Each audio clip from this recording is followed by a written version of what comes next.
भारत की राजधानी दिल्ली और दिल्ली के जंतर मंतर पर एक कौम इकट्ठा हुई है एक ठाकुर के खिलाफ। यहां मुझे सीधा ठाकुर इसीलिए बोलना पड़ रहा है क्योंकि बाकी पूरी मीडिया सामंतवाद का नाम लेकर राजपूत समाज को एक कटघरे में खड़ा कर रही है। कौन है वो ठाकुर? वो ठाकुर है ब्रजभूषण शरण सिंह। कौन है ब्रजभूषण शरण सिंह? लगातार 6 बार से सांसद और 11 साल से भारतीय कुश्ती महासंघ के अध्यक्ष।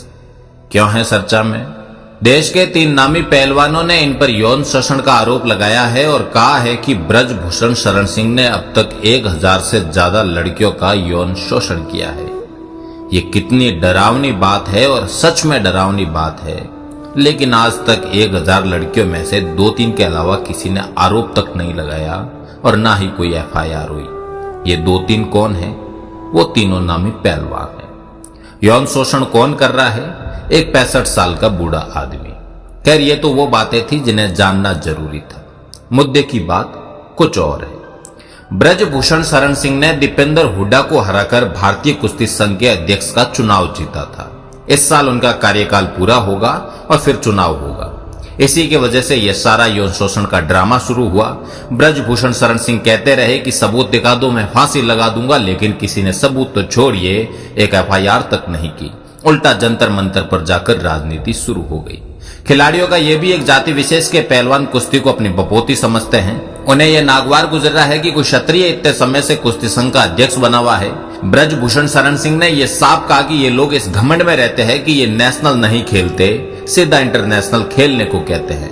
जब उन्होंने ये नियम बनाया कि खिलाड़ी नेशनल प्लेयर से खेलेगा और जो जीतेगा उसे ही अंतर्राष्ट्रीय खेलों में भेजा जाएगा, तो ये इनके घमंड को पसंद नहीं आया।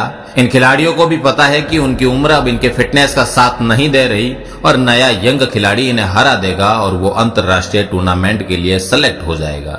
इसीलिए भी ये ड्रामा किया जा रहा है। जब ये खिलाड़ी बैकफुट पर आने शुरू हुए, क्योंकि न कोई FIR थी न सबूत दिखा सके, इसीलिए इन्होंने एक जांच कमेटी के नाम पर अपना धरना वापस ले लिया।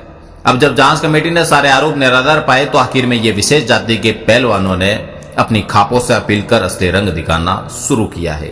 ये पहलवान दुआई दे रहे हैं देश के लिए मेडल लाने की, लेकिन भूलना नहीं इसी समूह का सुशील भी देश के लिए मेडल लाया था, लेकिन उसे अपने साथी खिलाड़ी को आगे बढ़ना पसंद नहीं आया और उसकी हत्या कर दी, जिसकी सजा वो अभी काट रहा है। इसलिए इनके देश के लिए ओलंपिक खेलने के इमोशनल ड्रामों में मत आइए।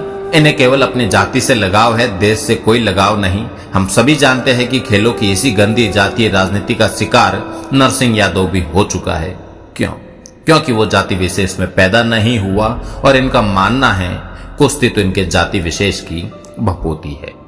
इन लोगों ने शर्म बेचकर यौन शोषण तक का आरोप लगा दिया। यदि वाकई आरोपों में कुछ दम था तो अब तक इन्होंने FIR क्यों नहीं की?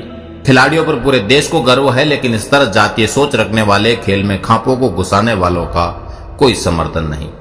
इन अहंकारी लोगों को यह अंदाजा नहीं है कि ब्रजभूषण शरण सिंह पूर्वांचल का बाहुबली क्षत्रिय है, ना कि डांगावास का कमजोर किसान जिसे ये दबा देंगे।